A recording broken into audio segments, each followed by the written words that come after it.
Hello friends, how are you all? Hope you all are good and healthy. Friends, आज हम करेंगे 12th class के अंदर हमारा चैप्टर नंबर 2 जिसका नाम है इनवर्स ट्रिग्नोमेट्रिक फंक्शंस। ये चैप्टर आपके लिए बहुत इंपॉर्टेंट रहने वाला है फ्रेंड्स, आपके स्कूलिंग के एग्जाम पॉइंट ऑफ व्यू से और साथ ही साथ जो कॉम्पिटेटिव एग्जाम की आप प्रिपरेशन कर रहे हैं, ठीक है, उसके लिए बहुत ज्यादा इंपॉर्टेंट रहने वाला है। इसके अंदर से क्वेश्चन आपके 101% आते हैं, ठीक है, कॉम्पिटेटिव एग्जाम के अंदर। तो जिसने चैनल को सब्सक्राइब नहीं किया है जल्दी से चैनल को सब्सक्राइब कर लीजिए, ठीक है, ताकि आपके पास नोटिफिकेशन आती रहे, आप लोगों को कोई भी प्रॉब्लम ना हो, ठीक है। तो जैसा कि नाम से क्लियर हो रहा है, इनवर्स ट्रिग्नोमेट्रिक फंक्शन। कि ट्रिग्नोमेट्रिक फंक्शन क्या होते हैं? Sine x, cos x, tangent, cot, secant and cosecant. इन सब का क्या निकालना है? आपको इनवर्स निकालना है, ठीक है। अब इनवर्स निकालना है, ऑब्वियस सी बात है। इनवर्स किसका निकलता है? जो फंक्शन हमारे क्या क्या होते हैं, 1 1 भी होते हैं और ऑन टू भी होते हैं, तभी तो हम इनवर्स निकालते हैं। इनवर्स की डेफिनेशन ही क्या कहती है? जैसे कि हम प्रीवियस चैप्टर में डिस्कस कर चुके हैं रिलेशन एंड फंक्शंस के अंदर, कि इनवर्स क्या होता है किसी भी फंक्शन का। क्या होता है इनवर्स? कि एफ अगर F x to y is 1 1 and onto, 1 1 and onto function, अगर F x to y 1 1 and onto function है, देन एफ इनवर्स तभी एग्जिस्ट करेगा। कब? जब ये 1 1 और ऑन टू होगा, ठीक है। तो देन एफ इनवर्स वो कहां से कहां तक होगा? y to x, means domain किस में चेंज हो जाएगी? रेंज में। और रेंज किस में चेंज हो जाएगी? डोमेन के अंदर चेंज हो जाएगी, ठीक है। Is the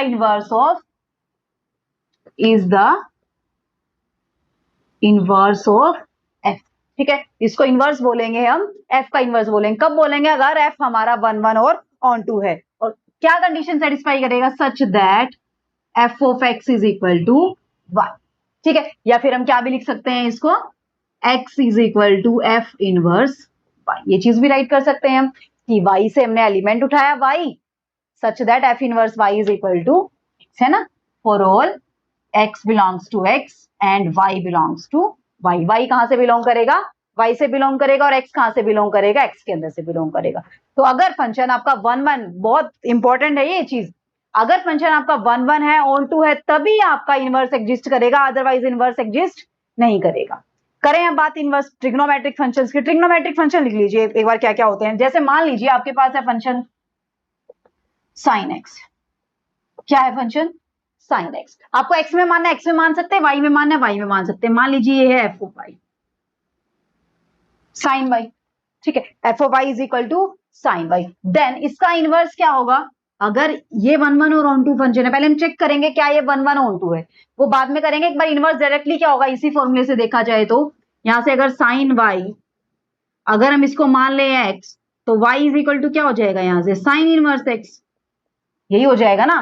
sign Y, F of Y को अगर हम एक्स अज्यूम कर लेंगे, एफ ऑफ वाई को अगर एक्स अज्यूम कर लेंगे, कि मान लीजिए एफ आपका कोई भी फंक्शन है Y to X, Y to X मैंने ले लिया क्योंकि मैंने साइन वाई लिया है ना, such that F of Y is equal to X. F of Y mean sine of Y, sine of Y is equal to X. Then F inverse कहां से कहां तक होगा? एक्स टू वाई, है ना। मैंने उसका अपोजिट लिया, देखना आप, वहां पे एक्स टू वाई था, मैंने यहाँ पे वाई टू एक्स लिया है, तो F inverse X to Y हो जाएगा। कैसे हो जाएगा? Such that F inverse x is equal to sine inverse X which is equal to Y. यही तो लिखा है मैंने, Y is equal to sine inverse X. लेकिन ये कंडीशन कब एग्जिस्ट करेगी? जब आपका साइन वाई क्या होगा? 1 1 भी होगा और ऑन टू भी होगा। साइन वाई लेके चलो तो वाई कंसीडर कर लेना, एक्स लेके चलो तो एक्स कंसीडर कर लेना, वो आपके ऊपर डिपेंड करता है, ठीक है। लेकिन देखा जाए एक एक के बारे में पूरा बताऊंगी आपको, उसी केस को आपने कॉस में, टेंजेंट में, कॉट में, सीकेंट में, कोसिकेंट में, सब में अप्लाई करना है, ठीक है। देखना एक बार फंक्शन साइन वाई है, साइन वाई की डोमेन क्या होती है? कोई भी हो, साइन वाई हो या साइन एक्स और डोमेन, और बात करें इसकी रेंज की, ठीक है। डोमेन क्या होती है? साइन की डोमेन क्या होती है? अगर देखा जाए तो सारे के सारे रियल नंबर्स। और इसकी रेंज क्या होती है? -1 to 1, यही तो होती है, सारे के सारे रियल नंबर, और इसकी रेंज क्या होती है? -1 to 1, है ना। क्या ये 1 1 फंक्शन है? देखना एक बार जरा, आपने यहाँ पे ले लिए सारे के सारे रियल नंबर, बहुत ध्यान से देखने वाली चीजें हैं ये, कोई नहीं करवाएगा आपको ये सब चीजें कि 1 1 है, ऑन टू है, तो क्यों इसकी रेंज। अब मैं साइन इनवर्स की डोमेन और रेंज करवाऊंगी इसी के अकॉर्डिंग, क्यों आई वो रेंज वो देखना आप, क्यों आई वो डोमेन वो देखना। अब देखना यहाँ पे साइन की रेंज, फंक्शन क्या है? साइन वाई है तो वाई कर लो, एक्स है तो एक्स कर लो, और इसकी रेंज क्या है -1 to 1, डोमेन क्या है R और रेंज क्या है -1 to। अब हम चेक करेंगे क्या ये 1 1 है ऑन टू है। अब देखना रियल नंबर के अंदर तो सारे आते हैं, क्या क्या आते हैं, -3π/2 भी आएगा, है ना, -π भी आएगा, 0 भी आएगा, -π/2 भी आएगा। मैंने थोड़ी बहुत वैल्यू उठाई है, 3π/2 भी आएगा और कहीं ना कहीं पाई भी आएगा, आई है सारी वैल्यू। लेकिन रेंज के अंदर सिर्फ क्या है, -1 और 1 है, -1 और 1 है, यानी कि -1 और 1 के बीच की वैल्यूज है। यही तो चीज हुई, -1 और 1 के बीच की वैल्यूज, यानी कि -1 0 और एक यहाँ पे 1 लिख लूंगा, बीच वाली वैल्यू मैंने छोड़ दी है जो हमारे लिए काम का नहीं है फिलहाल, आपको समझना जरूरी, ठीक है। अब देखना, अगर आप देखें sin -3π/2 कितना होता है, sin -3π/2 -1, sin -π/2 भी कितना होता है -1, sin -π कितना होता है 0, है ना, और sin 0 भी कितना होता है 0, और sin π भी कितना होता है 0, sin π/2 कितना होता है 1, और sin 3π/2 कितना होता है 1। अब आपने देखा कि 2 and more elements have the same images, 2 और 2 से ज्यादा एलिमेंट की एक ही इमेज आ रही है, समझ रहे हैं चीजों को, एक ही इमेज आ रही है, इसका मतलब ये फंक्शन क्या हुआ 1 1 तो नहीं हुआ, नॉट 1 1, नॉट 1 1। अब ये फंक्शन 1 1 नहीं हुआ, इसका मतलब इसका इनवर्स कैसे एग्जिस्ट कर जाएगा, इनवर्स एग्जिस्ट नहीं करेगा, इसका मतलब हमें इसकी डोमेन को क्या करना पड़ेगा, मॉडिफाई करना पड़ेगा, डोमेन को क्या करना पड़ेगा, इसका छोटा बनाना पड़ेगा, ताकि ये फंक्शन 1 1 भी हो जाए और ये फंक्शन क्या भी हो जाए, ऑन टू भी हो जाए। आई चीजें समझ में। तो अब मैं इसकी डोमेन को अगर बना दूं, अगर हम इसकी डोमेन को बना दे, साइन की डोमेन को, ठीक है, देखना एक बार ध्यान से देखो, बहुत बहुत इंपॉर्टेंट स्टेप मैं करवाने जा रही हूँ, ये वाले स्टेप जो, ठीक है। अब देखना यहां से कि साइन की डोमेन को अगर मैंने बना दिया -π/2 से π/2 के बीच में, और रेंज तो वही है -1 to 1, ये साइन y की बात हम कर रहे हैं, ठीक है, f of y is equal to sine y, ठीक है। अब देखना साइन -π/2, -π/2 बीच में कहीं ना कहीं क्या आएगा, कुछ भी वैल्यू ले लीजिए, जो वैल्यू आती है वो ले लीजिए, -π/3 भी आएगा, -π/4 भी आएगा, 0, π/4, π/3, π/2, π/6 भी आएगा कहीं ना कहीं, है ना। अब यहाँ पे देखिए -1, बीच में क्या आएगा 1/2 भी आएगा कहीं ना कहीं, 1/√2 भी आएगा, 0 भी आएगा, 1/2 भी आएगा, 1/√2 भी, और 1 भी आएगा, √3/2 भी आएंगे, वो सारी चीजें आएंगी, ठीक है। लिखना है तो लिख लीजिए, यहाँ पे π/6 लिख लीजिए, या π/6, π/3 वाला भी लिख सकते हैं, ठीक है, सारी वैल्यूज आएंगी, देखना आप।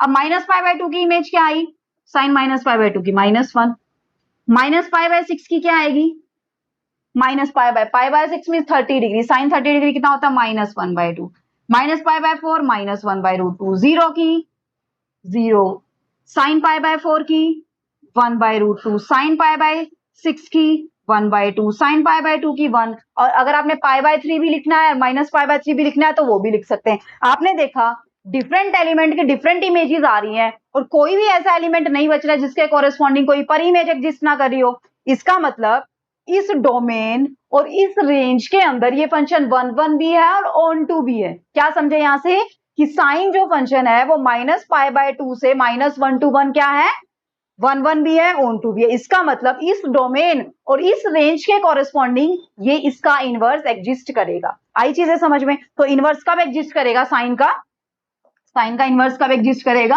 यहां पे लिख लेती हूं मैं एक बार, ठीक है। तो साइन फंक्शन कब 1 1 और ऑन टू होगा, साइन x लिखना y लिखना आपकी मर्जी है, sine x is 1 1 and onto if domain और रेंज, डोमेन क्या होगी साइन x की, साइन x की डोमेन यानी कि x की वैल्यू कहां से कहां तक उठाएगा, ये -π/2 से π/2, और रेंज क्या होगी इसकी -1 to 1। ये तो क्या हुआ साइन फंक्शन, 1 1 भी हो गया, ऑन टू भी हो गया। अब 1 1 भी हो गया, ऑन टू भी हो गया, इसका मतलब इसका क्या एग्जिस्ट करेगा, इनवर्स एग्जिस्ट करेगा। इसका इनवर्स एग्जिस्ट करेगा तो इसका इनवर्स क्या हो जाएगा, एफ ऑफ इनवर्स, और इसकी डोमेन क्या हो जाएगी, रेंज किस में चेंज हो जाएगी, डोमेन में, और डोमेन किस में चेंज हो जाएगी फ्रेंड्स, रेंज में चेंज हो जाएगी। बताइए कोई डाउट है तो। क्रैमिंग करने की जरूरत नहीं पड़ी ना आपको, डोमेन क्या होती है, रेंज क्या होती है, जरूरत पड़ी कहीं भी नहीं पड़ी जरूरत। ऐसे ही आप cos x की डोमेन रेंज निकाल सकते हैं, ऐसे ही आप secant x की, ऐसे ही आप cosecant की, ऐसे ही टेंजेंट की, ऐसे कोडेंट की। आपने अपने लेवल पे ट्राई करना है, मैंने सारा अच्छे से करवा दिया है आपको, आई चीजें समझ में? कोई भी डाउट? कोई डाउट नहीं, ठीक है, बढ़े आगे। चलिए एक चीज और देख लीजिए फ्रेंड्स, अगर सारे सबके इनवर्स, कोस का इनवर्स क्या होता है हमारे पास? Cos inverse x. सीकेंट का सीकेंट इनवर्स एक्स, कोसिकेंट का कोसिकेंट इनवर्स एक्स, टेंजेंट का टेंजेंट इनवर्स एक्स, कॉट का कॉट इनवर्स एक्स। एक बार ये वो देख लीजिए, आप ये मत समझ लेना कि साइन इनवर्स एक्स, यहाँ पे लिखा मैंने साइन इनवर्स एक्स, कि ये साइन एक्स इसका पूरे का इनवर्स, जी नहीं, ये साइन इनवर्स एक्स है, ये साइन का इनवर्स है, साइन इनवर्स एक्स है, और ये साइन एक्स का इनवर्स है, मींस ये 1/sin x, ठीक है। ये दोनों चीजें अलग अलग है, ये दोनों चीजें सेम नहीं है। आई चीजें समझ में? ठीक है, कर लेंगे। अब बताऊं इसकी डोमेन और रेंज क्या क्या होती है? चलिए इनवर्स ट्रिग्नोमेट्रिक फंक्शन की सबकी डोमेन लिख लेते हैं, सबकी रेंज लिख लेते हैं, ठीक है। ग्राफ आप खुद ही बना लेंगे, ठीक है, सारी वैल्यूज मैंने लिख दी है। -1 -π/2 पे कितनी होती है, π/6 पे कितनी होती है, ठीक है। अगर फिर भी कहोगे तो मैं फिर भी बनवा देती हूँ, मेरे को 2 मिनट लगने हैं बस, ज्यादा टाइम नहीं लगना। चलिए बार ग्राफ और देख लीजिए, एक का ग्राफ बना देती हूँ बस। साइन का ग्राफ क्या होता है वैसे देखा जाए तो? साइन एक्स का ग्राफ क्या होता है? साइन एक्स साइन वाई जो भी आपने लेना है, देखना यहाँ पे 0, डोमेन में क्या क्या होती है वैल्यू? π/2 है ना, यहाँ पे अगर पाई है, यहाँ पे 3π/2, यहाँ पे 2π बहुत है, यहाँ पे -π/2, यहाँ पे -π, ठीक है। यहाँ पे आप लिख लेना, यहाँ पे -1, सॉरी यहाँ पे 1, यहाँ पे 2, यहाँ पे -1, यहाँ पे -2, ऐसे चलेंगी। अब साइन का ग्राफ क्या होता है? साइन 0 क्या होता है? 0। साइन π/2 क्या होता है? 1। फिर साइन पाई क्या हो जाता है? फिर से 0। साइन 3π/2 -1, ऐसे चलता है ना साइन का ग्राफ, ऐसे चलता है ग्राफ। आई चीजें समझ में? अब डोमेन क्योंकि -π/2 से π/2 के बीच में होती है, ठीक है, अगर नॉर्मली साइन के ग्राफ की बात करें, जब वो 1/1/2 नहीं होता तो ऐसे चलता जाएगा, 1/1/2 नहीं है तो। लेकिन अगर उसका डिफाइन है, अगर उसका इनवर्स डिफाइन है तो सिर्फ -π/2 और π/2 के बीच का ही ग्राफ बनेगा। वो कैसे बनेगा? यहां से चलेंगे हम ऐसे और फिर ऐसे, यहां तक इतना ही ग्राफ बनेगा हमारे पास, ठीक है, अगर ये 1/1 है और ओम, ठीक है। अब इसके इनवर्स की बात करें, साइन इनवर्स एक्स, तो यानी कि अब डोमेन के अंदर पॉइंट क्या आ जाएंगे हमारे पास? डोमेन में क्या आएंगे? -1 to 1, और रेंज क्या है? यहाँ पे π/2 लिख लेते हैं एक बार, कोई दिक्कत नहीं है, 3π/2, और यहाँ पे पहले पाई लिख लेते हैं, पाई, फिर 3π, सारे पॉइंट लिख लेते हैं एक बार, ठीक है। -π/2, -π और -3π/2, ठीक है फ्रेंड। देखना साइन इनवर्स 0, साइन इनवर्स 0 0, यानी कि फिर से 0 पे होएगा ये। अब इस पॉइंट का नाम क्या था देखा जाए तो? ये पॉइंट था π/2 और 1, ठीक है। ये पॉइंट क्या है? ये वाला पॉइंट -3π/2 और 3π/2 और -1, यही है, ठीक है। अब यहां से देखिए, अब ऐसे जाएगा हमारा ग्राफ, है ना, फिर ऐसे जाएगा, ठीक है, फिर कहीं ना कहीं ऐसे जाएगा, फिर ऐसे जाएगा, ऐसे बनेगा ना ग्राफ। ऐसे इधर से जाएगा, यहां से 1 और फिर यहां से 0, फिर यहां से 1 और फिर यहां से ऐसे 0, ऐसे बनता जाएगा। अब जो ये वाला पॉइंट होएगा, इस पॉइंट का नाम क्या होएगा? 1 और π/2। ये 1 पहले क्यों आया, π/2 बाद में क्यों आया? क्योंकि 1 किसका है? डोमेन का है। किसकी डोमेन? साइन इनवर्स एक्स की डोमेन, ठीक है। साइन इनवर्स एक्स की डोमेन क्या है? 1। पहले किसके एलिमेंट लिखते हैं? डोमेन के, बाद में किसके एलिमेंट लिखते हैं? रेंज के। तो ये हो जाएगा आपका साइन इनवर्स का ग्राफ, और ये हो जाएगा साइन एक्स का ग्राफ। आई चीजें समझ में? अच्छे से क्लियर हो रहा है, ठीक है। तो ऐसे हमें काम को करना है, ठीक है। ये साइन माइनस इधर था ना, ऐसे आएगा, ठीक है, ऐसे करना है आपने। ये रहा, इधर 0 से चला जाएगा ये, बस ऐसे ही करना है आपने यहां तक। ग्राफ ऐसे बनेगा अगर वो 1 1 है तो, ये इधर से लेके इधर तक, ठीक है। ये मैंने इधर -π/2 सोच लिया। आई चीजें समझ में? कर लेंगे, ठीक है। तो ये था ग्राफ। अब लिख लेते हैं सारे फंक्शन की डोमेन और सबकी रेंज क्या होती है, ठीक है। फटाफट से लिख देती हूँ मैं एक बार, फिर देखना।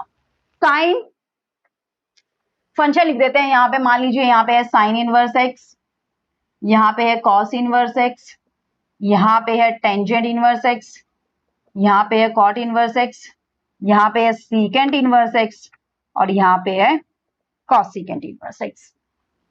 ये है डोमेन, ये है रेंज, रेंज भी लिख सकते हैं इसको, और ये प्रिंसिपल वैल्यू ब्रांच भी, मतलब इसकी वैल्यू इसी के बीच में लाई करनी चाहिए जो मैं लिखूंगी अभी, ठीक है। अगर इससे बाहर वैल्यू जा रही है तो उसको हमें इसके अंदर ही लाना पड़ेगा, ठीक है, प्रिंसिपल वैल्यू ब्रांच कि रेंज हमेशा प्रिंसिपल वैल्यू ब्रांच के बीच में एग्जिस्ट करनी चाहिए। जैसे देखना, अब साइन इनवर्स एक्स की डोमेन क्या होती है, -1 से 1, अभी भी प्रूफ करके बताया मैंने, और उसकी रेंज -π/2 से π/2। बाय चांस अगर साइन इनवर्स एक्स, अगर क्वेश्चन को सोल्व करते हैं, -π/2 और π/2 से बाहर चला जाता है, यानी कि अगर कहीं पाई आ जाता है या 2π आ जाता है, तो वो हमें इसके अंदर ही लाई करवाना पड़ेगा, कैसे न कैसे करके। आई चीजें समझ में, क्वेश्चन करेंगे तब अच्छे से क्लियर हो जाएगा। ऐसे ही ये देखना, ये -1 to 1 और इसकी क्या हो जाएगी, 0 to π हो जाएगी, ठीक है। आपको प्रूफ करनी है सारी चीजें, अपने एंड पे निकाल के देखेंगे। टेंजेंट इनवर्स एक्स का क्या होएगा, r, और इससे ओपन ब्रैकेट -π/2 to π/2।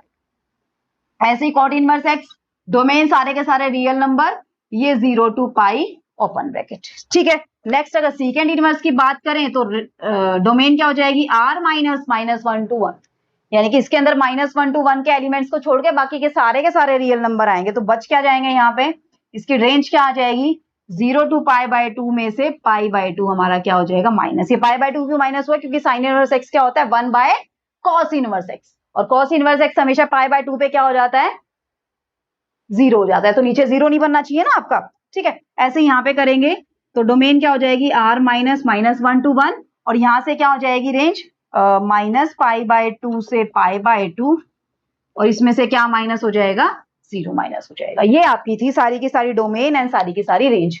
अब मैंने तरीका बता दिया आपको निकालने का कि कैसे आपको डोमेन निकालनी है, कैसे आपको रेंज निकालनी। आई चीजें समझ में, करें अब क्वेश्चन। चलिए अब एक्सरसाइज के क्वेश्चन करते हैं, बहुत अच्छे अच्छे क्वेश्चन हैं, कर दो रफ इनको। हमेशा ध्यान रखना, जब भी आप रेंज निकालते हैं, जब भी आप प्रिंसिपल वैल्यू निकालते हैं, अगर पूछता है कि प्रिंसिपल वैल्यू फाइंड आउट कीजिए, प्रिंसिपल सॉल्यूशन फाइंड आउट कीजिए, कोई भी इक्वेशन देता है आपको ट्रिग्नोमेट्रिक फंक्शन में, तो हमेशा उसकी रेंज इन सब के बीच में लाई करनी चाहिए, इसके बाहर लाई नहीं करनी चाहिए, ठीक है। जैसे एग्जांपल करेंगे तब समझ में आएगा आपको अच्छे से। चलिए देखते हैं अब क्या है हमारे पास, नोट डाउन कर लिया करो जो भी मैं चीजें लिखवाती हूँ, ठीक है, बहुत काम आएंगी आपको। चलिए क्वेश्चन देखते हैं फ्रेंड्स, क्या है हमारे पास क्वेश्चन। फर्स्ट क्वेश्चन देखना एक बार, क्या है, साइन इनवर्स 1/2, इसकी वैल्यू आपको फाइंड आउट करनी है, क्या वैल्यू होगी, ठीक है। अब देखना फ्रेंड्स, साइन इनवर्स 1/2, अगर इसको हम मान ले थीटा, इसको मान ले अगर थीटा, तो यहां से 1/2 इज इक्वल टू क्या हो जाएगा, sine theta. 1/2 is equal to क्या हो जाएगा, साइन थीटा, ठीक है। थीटा क्या है यहाँ पे, थीटा क्या है यहाँ पे, प्रिंसिपल वैल्यू ऑफ थीटा, हमें इसकी इवेल्युएट करनी है, principal value, principal value evaluate करनी। Principal value means principal value branch के बीच में इसकी वैल्यू आनी चाहिए, ठीक है। तो इसका मतलब रेंज, इसका मतलब इसकी रेंज कहां से कहां तक लाई करेगी, so range of sine inverse x अगर देखें हम, ठीक है, range of sine inverse x is -π/2 to π/2, इसका मतलब थीटा की वैल्यू हमेशा किसके बीच में लाई करनी चाहिए, -π/2 से π/2 के बीच में लाई करनी चाहिए। अब यहां से देखिए फ्रेंड्स, देखा जाए तो हमारे पास क्या हो जाएगा, दिस इंप्लाइज, यहां से लिखना चाहे तो लिख भी सकते हैं कि थीटा कहां से कहां तक लाई करना चाहिए, -π/2 से π/2 के बीच में लाई करना चाहिए, ठीक है। ये कंडीशंस पहले ही लिखेंगे हम कि range of sine inverse x is -π/2 to π/2, therefore theta lies between -π/2 to π/2, ठीक है। अब यहां से देखिए फ्रेंड्स, 1/2 साइन की फॉर्म में क्या होता है, साइन π/6 होता है क्या, 1/2 साइन π/6 कितना होता है आपके पास, 1/2 होता है ना। अब यहां से क्या आ गया, sine X is equal to sine Y, तो थीटा की वैल्यू कितनी आ जाएगी यहां से, π/6, और π/6 तो बिलोंग करता है ना, -π/2 और π/2 के बीच में लाई करता है ना π/6, इसका मतलब थीटा की वैल्यू क्या आ जाएगी आपके पास, π/6 आ जाएगी। आई चीजें समझ में, आई या नहीं आई, क्यों आई है, as sine π/6 is equal to 1/2, क्यों लिखा हमने इसको, क्योंकि 1/2 क्या होता है आपका, साइन π/6। हुई चीजें क्लियर। अब इसको हमने थीटा को π/6 क्यों लिख दिया, क्योंकि इसके अंदर ही लाई कर रहा था, -π/2 और π/2 के बीच में, हमें इसको चेक करने की जरूरत ही नहीं थी। कितना होता है ये, 30 डिग्री, 30 डिग्री -90 से 90 के बीच में तो 30 आता है ना, इसका मतलब हमें इसके आगे इवेल्युएट करने की जरूरत नहीं है। आगे करें नेक्स्ट क्वेश्चन, देखना फ्रेंड्स नेक्स्ट क्या है। अब देखना, cos इनवर्स -1/2, अगर इसको थीटा एज्यूम कर ले हम, ठीक है। अब इसकी रेंज क्या होती है, तो थीटा किस किस के बीच में लाई करना चाहिए, हमेशा 0 और पाई के बीच में, where theta lies between 0 to pi, क्यों, क्योंकि cos इनवर्स एक्स की रेंज क्या होती है हमेशा cos इनवर्स x की रेंज क्या होती है हमेशा 0 to पाई के बीच में होती है, तो थीटा किसके बीच में लाई करना चाहिए 0 to पाई, अगर प्रिंसिपल वैल्यू आप इवेल्युएट कर रहे हैं। ठीक है, अगर वो पूछ रहा है कि फाइंड द प्रिंसिपल वैल्यू, तो प्रिंसिपल वैल्यू हमेशा किस किसके बीच में लाई करेगी, इसकी 0 to पाई के बीच में लाई करेगी। लेकिन यहां से अगर इसको इवेल्युएट करें तो cos थीटा कितना आया आपके पास -1/2, -1/2 means minus cos of pi by 3। अब यहां से देखा जाए तो यहाँ पे cos थीटा, यहाँ पे cos minus cos pi by 3। अब माइनस cos थीटा और माइनस कोस पाई बाय 3 को तो हम कंपेयर कर सकते हैं, लेकिन यहाँ पे तो cos थीटा पॉजिटिव है, यहाँ पे cos थीटा नेगेटिव है, तो कंपेयर नहीं कर सकते। इसका मतलब ये माइनस साइन हमें क्या करना पड़ेगा, एडजस्ट करना पड़ेगा। ये चीज मैं पहले करवा चुकी हूँ आपको। ठीक है, तो इसको कैसे एडजस्ट करेंगे आप, minus of cos of pi by 3 को, ये 11th क्लास में भी आप कर चुके हैं। ठीक है, जिसको देखना है 11th क्लास की वीडियोस में जाके देख सकता है, मैंने ट्रिग्नोमेट्रिक फंक्शन में करवाया हो।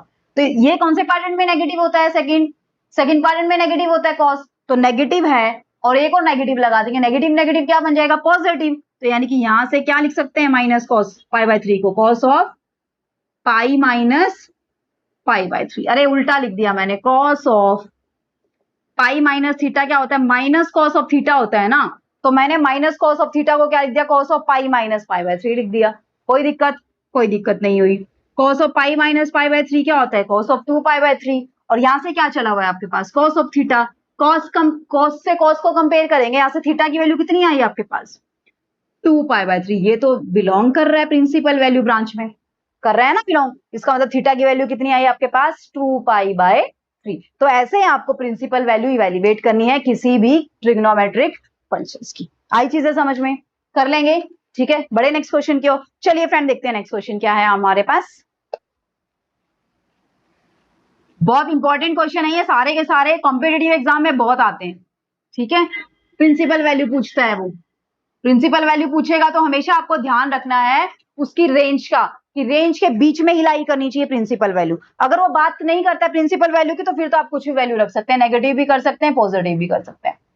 cos इनवर्स -1 -2, अब देखिए फ्रेंड, cos इनवर्स -2 अगर हम इसको माने थीटा, तो यानी कि यहां से कॉसिकेंट ऑफ थीटा क्या हो गया -2, और -2 क्या होता है, minus cosecant of pi by 6, यही होता है। अब मुझे एक चीज बता दीजिए जरा आप, कि कॉसिकेंट ऑफ माइनस थीटा क्या होता है, माइनस कॉसिकेंट ऑफ थीटा होता है ना। कोई दिक्कत, यानी कि इस माइनस को हम अंदर लेके जा सकते हैं, कोई दिक्कत नहीं है। तो यानी कि कॉसिकेंट से कॉसिकेंट को कंपेयर तो कर सकते हैं। अब हम देखेंगे क्या ये वैल्यू इसकी रेंज के बीच में लाई कर रही है।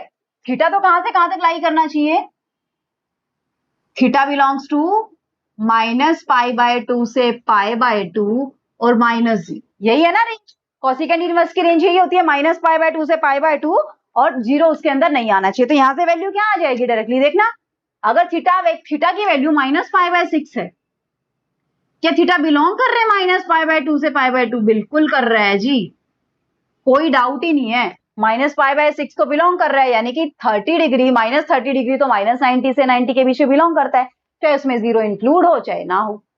आई चीजें समझ में, तो यहां से थीटा की वैल्यू क्या आ जाएगी -π/6 आपके पास आ जाएगी। कोई डाउट, बड़े नेक्स्ट क्वेश्चन की ओर चलिए फ्रेंड, देखते हैं नेक्स्ट क्वेश्चन क्या है हमारे पास। Tangent inverse √3 minus secant inverse -2, इसको आपने पूरा सोल्व कर लिया। ठीक है, तो आपको अलग अलग करना पड़ेगा, इसको आप मान लीजिए θ1, इसको मान लीजिए आप θ2। अब बारी बारी रेंज तो लिखने की जरूरत नहीं है ना मुझे, अब सीधा वैल्यू निकाल के दिखा दूं, आप पता कर सकते हैं वो लाई करती है नहीं लाई करती है। अब यहां से देखेंगे टेंजेंट थीटा कितना आ जाएगा √3, अब टेंजेंट थीटा √3 कहां होता है π/3 पे, तो थीटा की वैल्यू यहां से कितनी आई, θ1 की वैल्यू कितनी आई, यहां से π/3 आई, यहां पे तो कोई दिक्कत नहीं है। अब दिक्कत यहां पे होएगी, -2 इज इक्वल टू सीकेंट θ/2, और सीकेंट θ/2 -2 कहां पे होता है आपका देखा जाए तो -π/3 पे, है ना। तो यहाँ पे क्या हो जाएगा, माइनस सीकेंट π/3 और सीकेंट फिर से θ/2। अब इस माइनस को तो हम कुछ कर नहीं सकते, कंपैरिजन तो कर नहीं सकते, यहाँ पे सीकेंट पॉजिटिव, यहाँ पे सीकेंट नेगेटिव, यानी कि सीकेंट को क्या बनाना पड़ेगा आपको पॉजिटिव। सीकेंट पॉजिटिव कौन से क्वाड्रेंट में, सेकेंड क्वाड्रेंट में, तो यहां से क्या आ गया सीकेंट θ2। अब कंपैरिजन कर सकते हैं हम इजीली, है ना। तो यहां से क्या आया सीकेंट 2 π/3 और यहां से क्या आया सीकेंट थीटा 2। तो सीकेंट थीटा 2 की वैल्यू क्या निकल के आई यहां से 2 पाई बाय 3, 2 पाई बाय 3। तो अब यहाँ पे वैल्यू रख दीजिए। टेंजेंट इनवर्स √3 की कितनी है पाई बाय 3, और सीकेंट इनवर्स -2 की कितनी है 2 पाई बाय 3। वैल्यू कितनी निकल के आ गई आपके पास -π/3। इस पूरे की वैल्यू कितनी निकल के आई आपके पास -π/3। आई चीजें समझ में, कर लेंगे। अब यहां से करना चाहे तो इसको ये भी लिख सकते हैं कि ये बिलोंग करता है, किसमें बिलोंग करता है 0 to पाई और -π/2, और ये भी किसमें बिलोंग करता है आपका -π/2 से π/2 के बीच में। आई चीजें समझ में अच्छे से, ठीक है। तो ये चीजें आपको लिखनी बहुत ज्यादा जरूरी है कि क्या वो उसकी रेंज में बिलोंग भी कर रहा है या नहीं भी कर रहा है, ठीक है। पहले कंफर्म करेंगे, अगर रेंज में बिलोंग कर रहा है तभी उसको फर्दर सोल्व करेंगे। अगर रेंज में बिलोंग नहीं कर रहा है तो फिर आपको उसकी रेंज में उसको लेके आना पड़ेगा। कैसे लेके आना पड़ेगा, जैसे यहाँ पे था, जैसे हम इसको लेके आए। हुई चीजें क्लियर एकदम अच्छे से। बड़े नेक्स्ट क्वेश्चन की ओर। चलिए फ्रेंड देखते हैं नेक्स्ट क्वेश्चन में क्या है हमारे पास।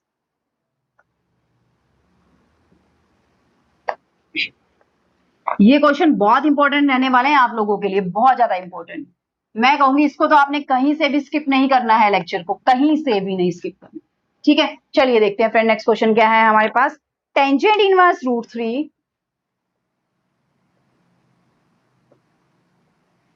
Minus cot inverse -√3। अब इसको भी हमें 2 ही बार करना पड़ेगा, है ना। कैसे कैसे करना पड़ेगा, वही सेम कंसेप्ट।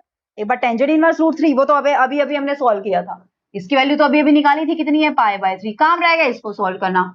इसको मान लीजिए आप थीटा, तो यहां से कॉट थीटा क्या हो जाएगा आपके पास -√3। अब -√3 वैल्यू कितनी होती है π/6, √3 की वैल्यू π/6, तो इसकी कितनी हो जाएगी -cot ऑफ π/6। -cot ऑफ π/6, क्या इसका माइनस अंदर लेके जा सकते हैं, ठीक है, बिल्कुल लेके जा सकते हैं या नहीं जी, नहीं लेके जा सकते, क्योंकि ये किस में होता है कॉस के अंदर होता है। जब कॉस का माइनस नहीं लेके जा सकते तो इसका कैसे माइनस लेके जा सकते हैं, ठीक है। तो इसका माइनस हमें एडजस्ट करना पड़ेगा। इसका माइनस कैसे एडजस्ट होगा, सेकंड क्वाड्रेंट में क्या होता है नेगेटिव होता है, तो पाई माइनस π/6। तो ये क्या हो जाएगा कॉट ऑफ पाई माइनस π/6 5 π/6। यहां से क्या आ गया cot of theta, cot theta से कॉट थीटा कट गया तो π/6। अब आप ये देखिए क्या ये इसके क्वाड्रेंट में लाई कर रहा है, सॉरी कॉट इनवर्स की रेंज क्या है 0 to π। क्या ये 0 to π के बीच में थीटा लाई कर रहा है, बिल्कुल लाई कर रहा है ना। तो यहां से वैल्यू क्या आ जाएगी हमारे पास टेंजेंट इनवर्स की -π/3, इसकी कितनी आई 5 π/6। सॉल्व करना है इसको, 2 पाई माइनस 5 पाई -3 π/6, यानी कि कितनी आई वैल्यू आपके पास -π/2, यानी कि इसकी वैल्यू कितनी आई आपके पास -π/2 वैल्यू निकल के आई चीजें समझ में, कोई दिक्कत, क्लियर हो रहा है कंसेप्ट एकदम, ठीक है। ये तो थे जब हमें वैल्यूज एग्जैक्टली पता है।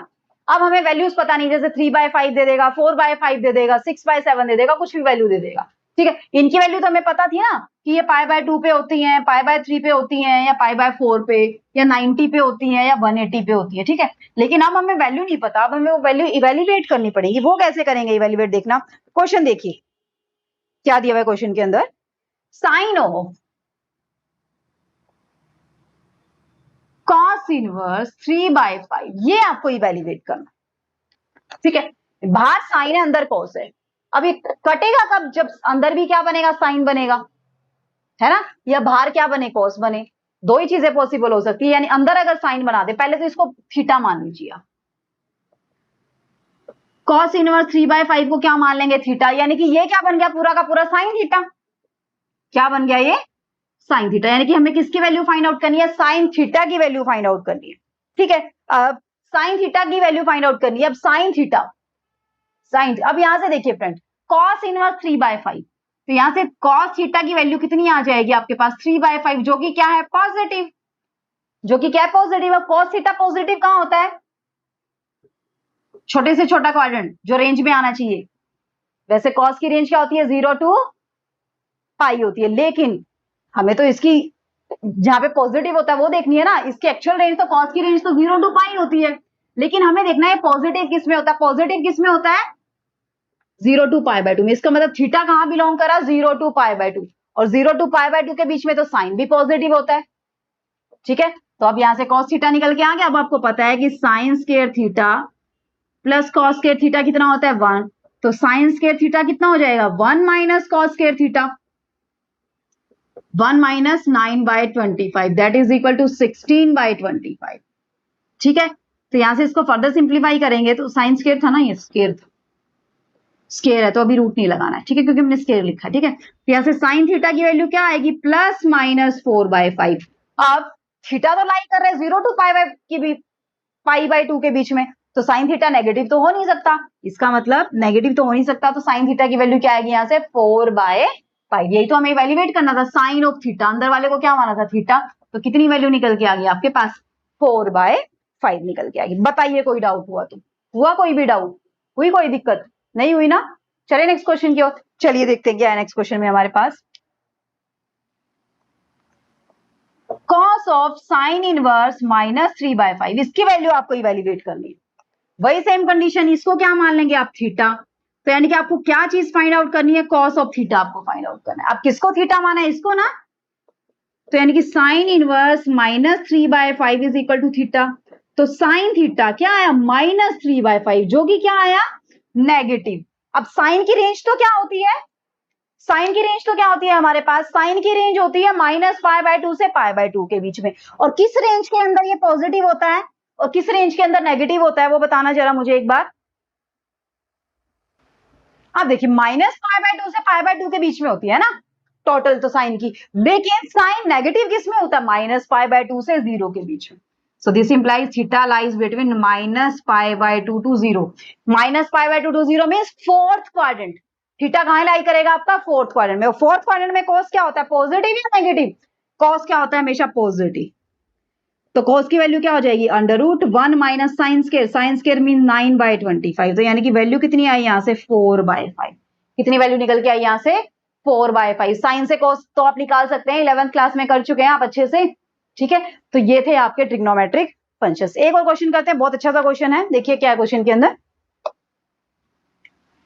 एक क्वेश्चन आप लोगों को दूंगी, आप लोग खुद ट्राई करेंगे उसको, ठीक है, एक क्वेश्चन मैं करवा देती हूँ, एक आप खुद करें, देखना क्या है फ्रेंड्स क्वेश्चन के अंदर। आपको इवेल्युएट करना है cos of sine inverse 3/5 and sine inverse 5/30। अब ये क्या महाभारत आ गई, कुछ नहीं है, इसको मान लीजिए आप θ1, इसको मान लीजिए आप θ2।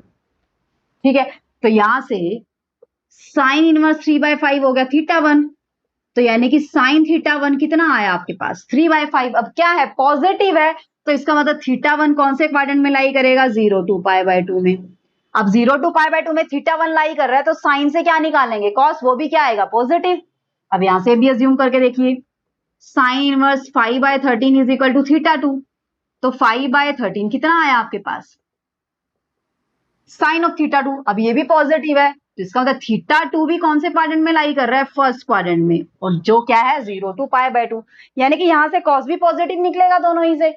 अब cos ऑफ अंदर क्या बना देखा जाए तो θ1 प्लस θ2, ये बना। इसका फॉर्मूला क्या होता है cos θ1 cos θ2 minus sine θ1 sine θ2।